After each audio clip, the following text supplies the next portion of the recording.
All right, so let's go over the solutions to these three problems. Let's start with the first one, is even. So to get started here, I'm going to go ahead and open up Sublime. I have an index.html file, and I'm going to add a script tag. And we'll just call this solution.js. So next up, I need to make the solution.js file. And I'm going to save that, solution.js, in the same place. And click Save. So again, we're starting with is even. So I'm going to declare the function is even. And it needs to take a single argument. Let's just call it num. And then we want to return true if even, return false otherwise. So there's a few ways of doing this. The first one is to do it as explicitly as possible. So we're going to say if num mod 2 is 0. Remember, that's how we tell if something is even. If the remainder of dividing 2 into that number is 0, if there is no remainder, that means that it's even. So if that's the case, we can return true, else return false, just like that. And I'm going to move this up here just to make it clear what corresponds to what. Just like that. So we can do this, and I'm actually not going to call my function just yet. I'm going to open it up in the browser. I'm going to show you something slightly new. So if I open up my console, I actually have access to is even in my console here. So I type is even with no parentheses, and it tells me, yes, I know about is even, here's the code. And if I add the parentheses, I need to pass a number in, like 5, and I get false. And I can do it again with 4, or with 1, or with 99. And it works great. So there's two things there. Our is even works, so that's awesome. But more importantly, I want to show you that we can define functions and code in our files. And then when we open those files up in the browser, in this case our HTML file that's connected to our JavaScript file, I can then access those functions. So there is a small refactor that we can make here.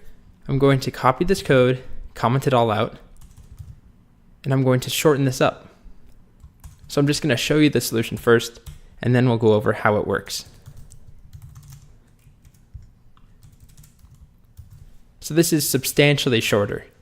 Return num mod 2 equals 0. So let's refresh the page, make sure that it works. Is even of 4 is true, is even of 3 is false. Still works the same way. So the way that it actually works, this line here, return num mod 2 triple equals 0, is going to evaluate this first. And that's a true or false statement. It's a Boolean statement. So num mod 2 triple equals 0 is either going to be true or false, and then we're just returning true or false. So rather than checking if it's true, return true, and if it's false, return false, we just return the value immediately. So that's a nice little shortcut there. So next up, we have factorial. So I'm going to go ahead and start by defining my function called factorial. Function factorial, and we know it needs to take a number. So down here I'm going to write a note. So if I did factorial of 4, that should give me 4 times 3 times 2 times 1. And I'm going to comment that out. So inside of our function, I'm going to write a few lines of pseudocode. The first thing that we know we want to do is define a result variable. And then the very last thing in the function is return the result variable. So it's the in-between that's important, and that's where we're going to calculate factorial and store value in result. So we have a few approaches in how we can calculate factorial. We could either start by setting result to be 1 at the very beginning, and then multiplying it by 2, and then multiplying it by 3, and then by 4, or we could go the other way around like we have here. And I'm going to start by doing it this way. So I'm going to define a result variable, var result equals 1. And then what we need to do is multiply that result by every number between 1 and that number. So 1 and 4 or 1 and 10, whatever is passed in as num. So to do that, we'll want to use a loop. We could use either a for loop or a while loop. I'm going to use a for loop here because it's a little bit shorter. So for var, and let's just call it I. And we could start I as 1, so I'll do that first. And we're going to keep multiplying while I is less than or equal to num. And then we're going to add 1 to I every time. And then all that we want to do is multiply result by I. So if we step through this, if we did it for 4, factorial of 4, result starts as 1 right here. Then we're creating I, starts as 1, and we multiply result by I. So that's just 1 times 1, which you'll notice is unnecessary. So we might want to just start this at 2. So the first time through, we multiply I times result, so we get 1 times 2. Next time through, I is now 3 because we added 1. So that is still less than the number, which is 4. So we multiply again. Result equals the current value of result, which is this, times 3. So then we have 6. And then the next time through, I now is 4. So 4 is less than or equal to 4. That is true. So we're going to multiply one last time by 4, and then add 1 to I in our for loop, and now we're done. Because now we're at 5. 5 is not less than or equal to 4. So that's all we should need to do there. There's one small change we could make. We don't need to say result equals result times I. We can shorten this by using star equals, which is just a shortcut for the exact same thing that we just had. And then the very last thing we need to do is return result. So save, let's open it up in the browser, refresh, and we should have access to our factorial function.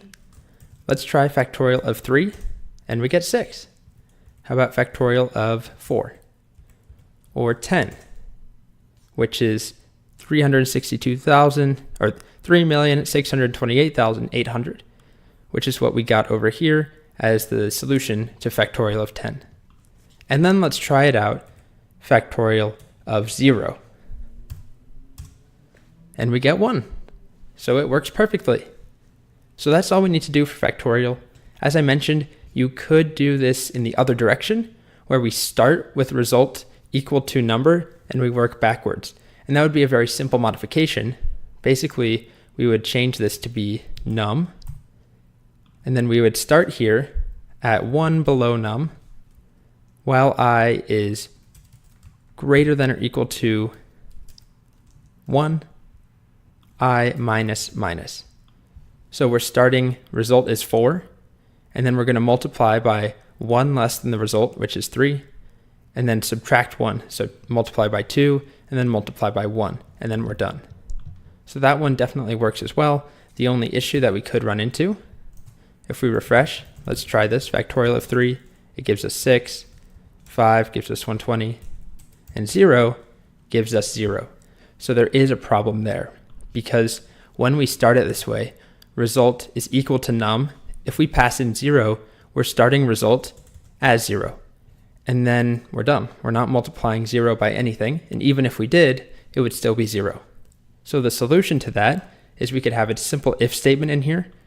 That could be something like if num equals 0, return 1. And remember, if we have a return statement, that short circuits everything. So now we should be good to go. However, I prefer the first solution because it's shorter and we don't have to have that special case. All that we need to do is set result equal to 1 at the beginning, and that takes care of everything for us. All right, so let's tackle the last one, which is kebab to snake. So remember, this is supposed to take a single string and replace all the dashes with underscores. So it takes kebab case, turns it into snake case. So I'm going to go define that function first, and I'll just leave it empty to start. So function, let's make some space here. function kebab to snake takes in a single string. We'll just call it str. And then we'll put our logic in there. But first, I'm going to fill out some pseudocode again. What we'll want to do is replace all dashes with underscores. And then lastly, return str. So the crux of this problem is that we don't know how to actually do that. How do we replace all of one character in a string? And again, that was deliberate. I wanted you to have to try and look this up, to have to find this out online. It is a really, really important skill. So the first thing that I would do is figure out how I want to word my search on Google. So that sounds like something that would be pretty obvious, but it really is going to have a big impact on the types of results that we get. And the rule that I live by is that you want to make your search as general as possible. So we don't want to include things about dashes and underscores or snake case and kebab case. So instead, we might want to make a search trying to find out how we replace any character in a string, whether it's a dash or an underscore or a $sign. So let's go ahead and try that. I'm going to search for JavaScript replace character string. And let's see what we get. Get a few results here. I like to avoid W3 schools, so let's try these two. How do I replace a character at a particular index? So that's not quite what we're looking for. This one looks good though. Replace all commas in a string. So because we didn't include the dash or the underscore or the camel or kebab, we got this result, which will work just fine. This one is to replace all commas. We'll just need to change one tiny character in the solution. Rather than replacing commas, we want to replace dashes. So the way Stack Overflow works, if you've never seen it, up top is the asker's question. So this is not where we want to read our solution. This is the asking of a question. And answers are in reply, so under this answers section. And here we go, here's an answer. This person says you can use a regular expression with the G flag. And the great thing is you don't have to know what that is. We will talk more about regular expressions, so let's go ahead and copy this over. So the first thing we want to do is adapt this code to fit our particular situation. So we don't need this first variable declaration because we actually have our string coming in as str. What I will need to do is do the replace on str in the first place. And then we'll want to change what we're replacing and what we are replacing it with. So we want to replace dashes. And all that I'll say about this syntax here is that this is called a regular expression, and whatever we put inside of these slashes is the pattern that it will look to replace. So if I put something like double dashes, it would look for 2 dashes in a row. So that's it. Regular expressions are much more complicated, where I can define very long and advanced patterns, and then I can replace them with something over here.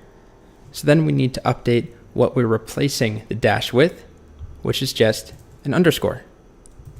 So I'm going to save this to a variable called new string, or new str, is the result of running the string.replace. The reason I did that is that .replace doesn't actually replace anything in the str in the initial string itself. It just returns a new copy with the replaced data. So I want to capture that new copy that's returned in the new string variable, and then just return new str. So let's try this out in the browser. I'm going to refresh my problem set page and try kebab to snake of hello dash world. And we get hello underscore world. Let's try it again with hello world again. And you can see it replaces all dashes. So that's it there. So again, the focus in this exercise was really on Googling and trying to find information